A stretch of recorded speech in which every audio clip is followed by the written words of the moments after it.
আসসালামু আলাইকুম ওয়া রাহমাতুল্লাহি ওয়া বারাকাতুহু ইন্নাল হামদালিল্লাহ ওয়াস সালাতু ওয়াস সালামু আলা রাসূলিল্লাহ ওয়া আলা আলিহি ওয়া সাহবিহি ওয়া মাওয়ালা। কাছে দূরে বিশ্ব জুড়ে যেখান থেকে দেখছেন সকলকে আন্তরিক প্রীতি ও শুভেচ্ছা জানিয়ে শুরু করছি যমুনা টেলিভিশনের মাসব্যাপী ইফতারের পূর্ব মুহূর্তের এই বিশেষ আয়োজন অ্যান মোহাম্মদ প্রেজেন্টস রোজার দিনে পাওয়ার্ড বাই ভাইয়া হোটেলস। প্রিয় দর্শক, আজকের অনুষ্ঠান জুড়ে আছি আমি মুফতি শাহ আহমদ রেজা। আমাদের সাথে আছেন একজন বিদগ্ধ আলেমে দিন, আমাদের সাথে আছেন ইসলামিক স্কলার শান্ত মরিয়ম বিশ্ববিদ্যালয়ের ইসলামিক স্টাডিজ বিভাগের সম্মানিত সহযোগী অধ্যাপক ডক্টর মোহাম্মদ মুহসিন উদ্দিন। আসসালামু আলাইকুম। ওয়ালাইকুম আসসালাম। মুহতারাম, কেমন আছেন? আলহামদুলিল্লাহ, আপনি ভালো আছেন? আলহামদুলিল্লাহ। প্রিয় দর্শক, আমরা আজ একটি গুরুত্বপূর্ণ আলোচনা শুনব। আমাদের আজকের আলোচনার বিষয় মাহে রমজানে ব্যবসা বাণিজ্য। প্রিয় দর্শক, আমরা দেখছি যে মাহে রমাদান আসার পরেই আমাদের ব্যবসায়ী ভাইয়েরা জিনিসপত্রের দাম তারা 100 থেকে বহু গুণ তারা বৃদ্ধি করে ফেলেছে। বিশেষ করে আমরা দেখতেছি, আমরা যে আজকে ইফতারের পূর্ব মুহূর্তে আছি, বিশেষ করে লেবুর দাম এত পরিমাণে বেড়ে গিয়েছে যেটিকে স্বর্ণের সাথে উপমা দেওয়া হচ্ছে। আমরা শুনব এ ব্যাপারে আলোচনা। যে মুহতারাম বলছিলাম যে রোজার মধ্যে আমাদের ইফতারি সামগ্রী, বিশেষ করে আমরা শরবতে কিন্তু লেবু ছাড়া কোনো বিকল্প নেই। তো এই যে লেবুর দাম বৃদ্ধি সহ ব্যবসায়ীরা জিনিসের দাম বাড়িয়ে দিচ্ছে, এই বিষয়টি নিয়ে আপনি কি বলবেন? এটা একটি অশুভ প্রতিযোগিতা। ব্যবসায়িক পণ্যের দাম রমজানে বাড়িয়ে দেওয়াটা এটা আসলে ইমানদারদের কাজ না। প্রকৃত মূল্যের চেয়ে কিছু সংযোজন করে তারা মুনাফা করতে পারে, কিন্তু অতি মুনাফাখুরি এটা ইসলামে নিষিদ্ধ। মূল্য নির্ধারণ করার দায়িত্ব রাষ্ট্র এবং সরকারের। প্রয়োজন হলে সরকার জনকল্যাণের জন্য মূল্য নির্ধারণ করে দিতে পারে, কিন্তু বর্তমানে বাংলাদেশের প্রেক্ষিতে দেখা যাচ্ছে মূল্য নির্ধারণ করে ব্যবসায়ী নিজেই, যেমন ইচ্ছা তেমন তার মূল্য নির্ধারণ করে দিচ্ছে। যেরকম 10 টাকা একটা লেবুর দাম, সেটাকে করে দিচ্ছে 30 টাকা। এক হালি লেবু 90 টাকা, 100 টাকা। তো এটা অতি মুনাফা নেওয়া, যেটা জনগণের ক্রয় ক্ষমতার বাইরে চলে যাচ্ছে। এই জাতীয় অতি মুনাফাখুরি এটা ইসলামে নিষিদ্ধ। আবার দেখা যায় যে আমাদের খেজুরের দাম, যে খেজুরের কিনা আছে ধরেন 200 টাকা কেজি, তার দাম রাখতেছে 1000 টাকা কেজি, এবং কখনো কখনো 2000 টাকা কেজি পর্যন্ত দাম বৃদ্ধি করছে। আবার দেখা যাচ্ছে ছোলা বুটের দাম বেড়ে যাচ্ছে, চিনির দাম বেড়ে যাচ্ছে, যেগুলো আমাদের ইফতার সামগ্রীগুলো দাম বেড়ে যাচ্ছে। তো এই বিষয়টি নিয়ে কি বলবেন? জি শেখ, এটা একটি সিন্ডিকেট ব্যবসা। বাংলাদেশ জুড়ে রমজান মাস যখন শুরু হয় তখন ব্যবসায়ীরা অতি মুনাফার জন্য মনে হচ্ছে প্রতিযোগিতায় নেমে যায়। বলা হচ্ছে ফাস্তাবিকু ইলাল খাইরাত, ভালো কাজের প্রতিযোগিতা করো। তো সেটা না করে তারা ব্যবসায় অতি মুনাফার প্রতিযোগিতায় নেমে যায়।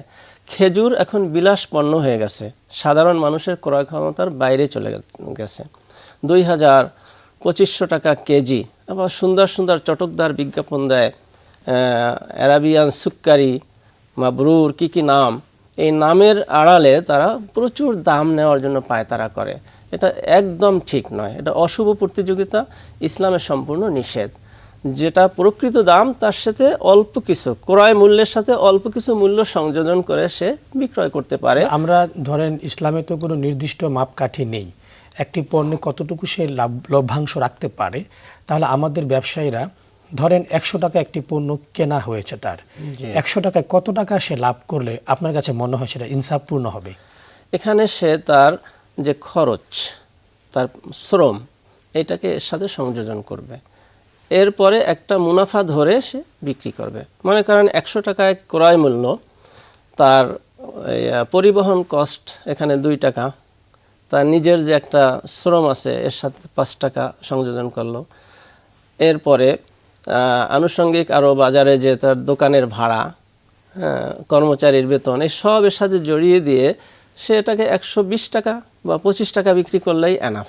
কিন্তু সেটাকে বিক্রি করতেছে দ্বিগুণ, 200, 100 টাকার পণ্য 200 টাকা, কোনো কোনো সময় 300 গুণ বিক্রি করছে, যেটা সম্পূর্ণ নিষিদ্ধ, এটা বৈধ নয়। তাহলে এই যে ব্যক্তি এই কাজটি করছেন অতি মুনাফাখোর, তো তিনি তো রোজা রাখছেন এবং তিনি নিজেকে খুব সাচ্চা মুসলমান হিসেবে দাবিও করছেন।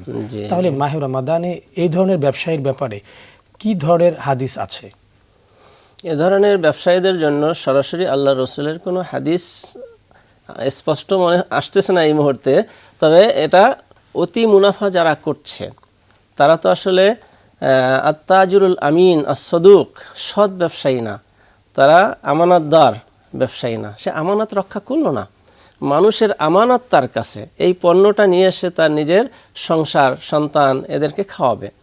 সেখানে আপনি খেয়ানত করে অতি মুনাফা নেওয়ার জন্য এটাকে সিন্ডিকেট করে দাম বাড়িয়ে দিলেন, এটা তো কোনো মতেই ঠিক নয়। আল্লাহ যারা হলো সৎ ব্যবসায়ী তারা তো নবীদের সাথে হাসরে উঠবে, তারা সেই সৎ ব্যবসায়ী হতে পারলো না। তাহলে এখানে সৎ ব্যবসায়ীদের হাসর যদি নবীগণের সাথে হয়, শহীদগণের সাথে হয়, আউলিয়া কেরামদের সাথে হয়, তাহলে অসৎ ব্যবসায়ীদের হাসর আমরা বলতে পারি যে আবু জাহেল, আবু লাহাব, কারুন, হাম্মান তাদের সাথে হবে। যে আমরা শুনবো একটা বিরতির পর। আমরা শুনছিলাম যে মাহে রমাদানে অনেক ব্যবসায়ীরা পণ্য মজুত করে এবং কৃত্রিম সংকট তৈরি করে। যে মুহতারাম, যে কৃত্রিম সংকট যারা তৈরি করে ব্যবসায়ীরা, তো এটা কতটুকু ইসলামে বৈধ? আল মুহতাকিরু মালউনুন হাদিসে আছে, মজুদদার সে হলো অভিশপ্ত। কৃত্রিম সংকট সৃষ্টি করার জন্য পণ্যকে এক জায়গায় মজুদ করে রাখা, গুদামজাত করে রাখা, দীর্ঘদিন আটকিয়ে রাখা, এটা যদি 40 দিনের বেশি করে তাহলে সেটা হারাম এবং কবিরা গুনাহ হবে। এই ব্যক্তি অভিশপ্ত। তো মজুদ করা ইসলামে পরিপূর্ণ নিষিদ্ধ না। আপনার গুদাম তো লাগবে, পণ্য আনবেন বিদেশ থেকে, এক জায়গা তো রাখতে হবে, কিন্তু এটার একটা নির্ধারিত মেয়াদ আছে। তো এটা 2 দিন, 3 দিন, 7 দিন, 5 দিন, কিন্তু আপনি ওইটাকে শোনা যাচ্ছে যে জাহাজে পণ্য খালাস না করে মাসের পর মাস সমুদ্রে রেখে দেওয়া হয়েছে, কেননা ওটাকে যদি উপরে উঠানো হয় সার, তাহলে ওটা বিক্রি করে ফেলতে হবে, সরকারের দৃষ্টিতে আসবে, ভোক্তা অধিদপ্তর ধরবে।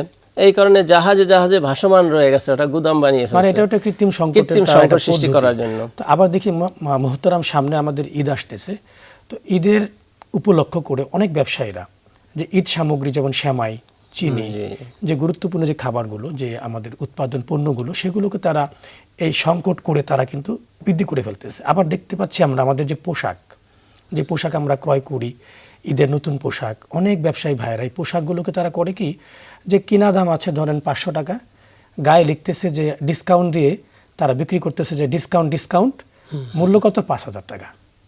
তো দাম বাড়িয়ে দিয়ে সে বলতেছে যে আমি এখন 10,000 টাকা দাম ছিল, এটা দাম রাখতেছি 5,000। এই যে মিথ্যা, এই যে প্রতারণা, এই বিষয়টি নিয়ে আপনি কি বলবেন? মুহতারাম, খুবই গুরুত্বপূর্ণ প্রশ্ন। এটা রমজান মাসে আমরা সবাই এর শিকার হচ্ছি। বড় বড় কোম্পানিও এর থেকে দূরে নয়, তারাও কিন্তু অতি মুনাফা নেওয়ার জন্য বিজ্ঞাপন দেয়, চটকদার বিজ্ঞাপন দেয় যে ডিসকাউন্ট দেওয়া হচ্ছে। হ্যাঁ, আসলে ডিসকাউন্টের নামে প্রতারণা করা এটা তো হারাম। প্রতারণা করা, যে ব্যক্তি প্রতারণা করবে, মান গাস্সা ফালাইসা মিন্না, যে ব্যক্তি প্রতারণা করে সে মুসলমানদের অন্তর্ভুক্ত নয়, আল্লাহর নবীর উম্মতের অন্তর্ভুক্ত নয়। হাদিস শরীফে তো আছে যে আল্লাহর নবী যখন রাস্তা দিয়ে যাচ্ছিলেন, এক ব্যবসায়ী তার গম বা একটা পণ্যের উপরে সে ভালো পণ্যগুলো রেখে নিচে অনেক খারাপ পণ্যগুলো রেখে দিয়েছে। আল্লাহর নবী যে ভিতরে হাত ঢুকিয়ে বললেন, দেখলেন যে ভিতরে তার পচা পণ্যগুলো বের করে বললেন মান গাশানা ফালাইসা মিন্না। আমরা আরেকটা বিষয় আপনার কাছে জানতে চাই, যে এই যে মাহে রমাদান ব্যাপী যে আমরা অনলাইন বিজনেসে আমরা দেখতে পাই, অনেক অনলাইন ব্যবসায়ী ভাইরা যেটা করেন, যেই পণ্যটা অনলাইনে সে বিজ্ঞাপন হিসেবে দেখায়, আমরা অনলাইনে অর্ডার করি, কিন্তু যেই পণ্যটা দেখা যায় কিন্তু বাসায় আনার পরে দেখি অন্যরকম একটা পণ্য, ওইরকম থাকে না, আকার আকৃতি গঠন বা পণ্যের যে মান বজায় নাই। তাদের জন্য আপনি কি বলবেন? এটাও প্রতারণা, এটা আরো অনলাইনে ফাঁদ পেতেছে। আমাদের নারীরা অনলাইনে কিনে ঘরে বসে বসে এইগুলো দেখে, বিজ্ঞাপন দেখে তারা অর্ডার করে ফেলে, ঠকে। তো এভাবে ঠকানো, প্রতারণা করা এটা ইসলামে সম্পূর্ণ নিষিদ্ধ এবং হারাম। যেই পণ্যটার মূল্য হলো 200 টাকা, সেটাকে 2000 টাকা নিয়ে আপনি নিচ্ছেন প্রতারণার মাধ্যমে, এই মূল্য যেটা নেওয়া হলো পুরোটাই আপনার জন্য হারাম হয়ে গেল। আর পবিত্র মাহে রমজানে এই হারাম কাজগুলি করছেন, মানুষের সাথে প্রতারণা করছেন, এটা তো জঘন্যতম অপরাধ। আল্লাহ রাব্বুল আলামিন কিয়ামতের দিন আপনাকে এজন্য জিজ্ঞাসা করবেন, জবাবদিহি আপনার করতে হবে। হ্যাঁ, রমজান মাস মানুষকে সহযোগিতা করবেন, এটা শাহরুল মুআসাত, সহমর্মিতা, সহযোগিতার মাস। এখানে আমরা সহযোগিতা না করে মানুষের পকেট কাটতে নেমে গেছি, এবং পকেট কাটার প্রতিযোগিতা হচ্ছে। এই বিভিন্ন কোম্পানিও করে, অনলাইন ব্যবসায়ীরাও তাই করছে। তো সম্পূর্ণ নিষিদ্ধ এই কাজটি, যেটা মোটেও রোজাদারদের জন্য শোভনীয় নয়, এবং যারা রোজাদার নয়, মুসলমান তো কমপক্ষে রোজা রাখে না কিন্তু মুসলমানের জন্যই তো নিষিদ্ধ। এই কাজটা কবিরা গুনাহ এবং হারাম, করা আরেকটা যাবে বিষয় না। আমরা দেখি যে আমাদের ক্রেতা বিক্রেতা যখন ক্রেতারা জিনিস ক্রয় করতে যান, বিক্রেতারা তো দাম বাড়িয়ে রাখলেনই, তারপর আবার বলেন কি যে আমাকে বকশিস দিয়ে যান, ঈদের বকশিস। আবার দেখা যায় অনেক সময় রিক্সাওয়ালারা ভাড়া 20 টাকা আছে, সে বকশিস চায়। আবার দেখা যায় বাসে আমরা চড়ি, এই ঈদ জার্নিতে বাসের মধ্যে ভাড়া কয়েক গুণ বাড়িয়ে দেওয়া হয়। তো এই বিষয়গুলো নিয়ে আপনি সংক্ষিপ্তভাবে কি বলবেন আমাদের? হ্যাঁ মোহতারাম, এটা পুরো বাংলাদেশে মহামারী আকার ধারণ করেছে। আপনি ঈদের 1 সপ্তাহ আগে থেকেই দেখবেন বাসে উঠলে 10 টাকার জায়গায় 20 টাকা ভাড়া চায়। আবার ঈদের সময় যখন বাড়িতে যাচ্ছে ঘরমুখ মানুষগুলোকে হয়রানি করার জন্য লাইন দিয়ে দিয়ে দাঁড় করে রাখে এবং 200 টাকার টিকিট সেটা বিক্রি করছে 1000, 1200 টাকা, 2000 টাকা এরকম। তো অতিরিক্ত মুনাফা করার জন্য এই যে প্রতিযোগিতা, এটা আগেই বলেছি, এটা সম্পূর্ণ নিষিদ্ধ এবং হারাম। এটা শুধু বাংলাদেশেই দেখা যায়, পার্শ্ববর্তী রাষ্ট্র ভারতেও সেটা আমি কখনো দেখিনি, এবং মুসলিম বিশ্বের অন্য কোনো দেশেও এই রকম প্রতিযোগিতা নেই যে রোজাদারকে কষ্ট দিয়ে অতিরিক্ত টাকা তার পকেট থেকে আদায় করে নিয়ে নিতে হবে। এটাকে আবার ব্যবসা মনে করে, এটাকে পবিত্র দায়িত্ব মনে করা হচ্ছে মনে হচ্ছে বাংলাদেশে।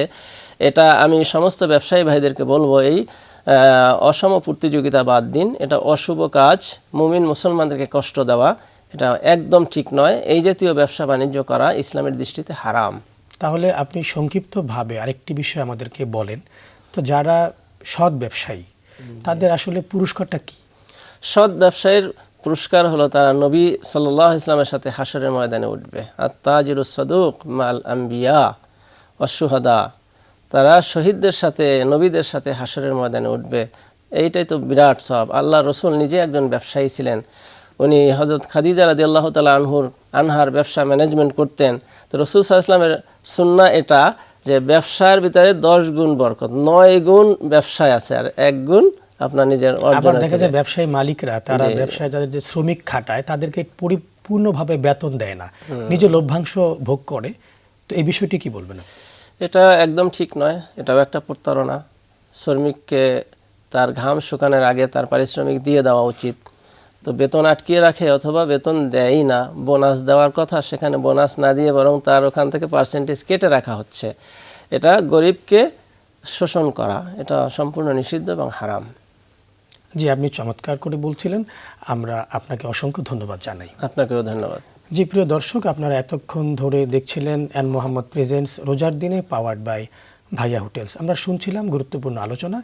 ব্যবসায়ীদেরকে বলবো, আপনারা চলুন এই মাহে রমাদান মাসে অতিরিক্ত দাম বৃদ্ধি করে মুনাফা লাভ করবেন না, আল্লাহকে ভয় করুন এবং সৎ ব্যবসায়ী হন, যেন আমাদের রোজাগুলোকে আল্লাহ পাক কবুল করেন। প্রিয় দর্শক, আজ এই পর্যন্তই। আগামী অনুষ্ঠান একই সময়ে দেখার আমন্ত্রণ জানিয়ে শেষ করছি। আসসালামু আলাইকুম ওয়া রাহমাতুল্লাহি ওয়া বারাকাতুহু।